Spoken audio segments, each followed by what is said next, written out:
La première épître de Paul aux Corinthiens, chapitre 3. Pour moi, frères, ce n'est pas comme à des hommes spirituels que j'ai pu vous parler, mais comme à des hommes charnels, comme à des enfants en Christ. Je vous ai donné du lait, non de la nourriture solide, car vous ne pouviez pas la supporter, et vous ne le pouvez pas même à présent, parce que vous êtes encore charnels. En effet, puisqu'il y a parmi vous de la jalousie et des disputes, n'êtes-vous pas charnels et ne marchez-vous pas selon l'homme ? Quand l'un dit « Moi je suis de Paul » et un autre « Moi d'Apollos », n'êtes-vous pas des hommes ? Qu'est-ce donc Apollos et qu'est-ce que Paul ? Des serviteurs par le moyen desquels vous avez cru, selon que le Seigneur l'a donné à chacun.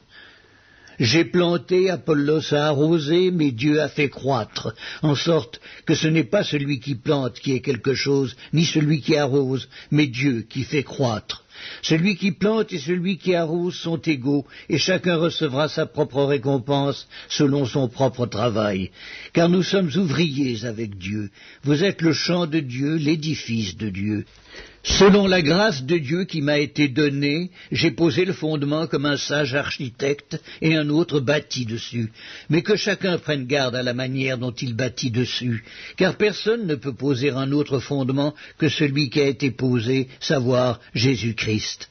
Or, si quelqu'un bâtit sur ce fondement avec de l'or, de l'argent, des pierres précieuses, du bois, du foin, du chaume, l'œuvre de chacun sera manifestée. Car le jour la fera connaître, parce qu'elle se révélera dans le feu, et le feu éprouvera ce qu'est l'œuvre de chacun. Si l'œuvre bâtie par quelqu'un sur le fondement subsiste, il recevra une récompense. Si l'œuvre de quelqu'un est consumée, il perdra sa récompense. Pour lui, il sera sauvé, mais comme au travers du feu.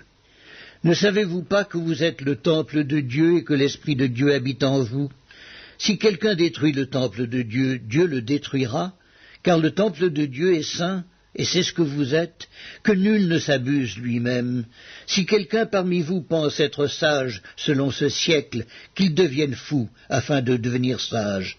Car la sagesse de ce monde est une folie devant Dieu. Aussi est-il écrit, il prend les sages dans leur ruse. Et encore, le Seigneur connaît les pensées des sages, il sait qu'elles sont vaines.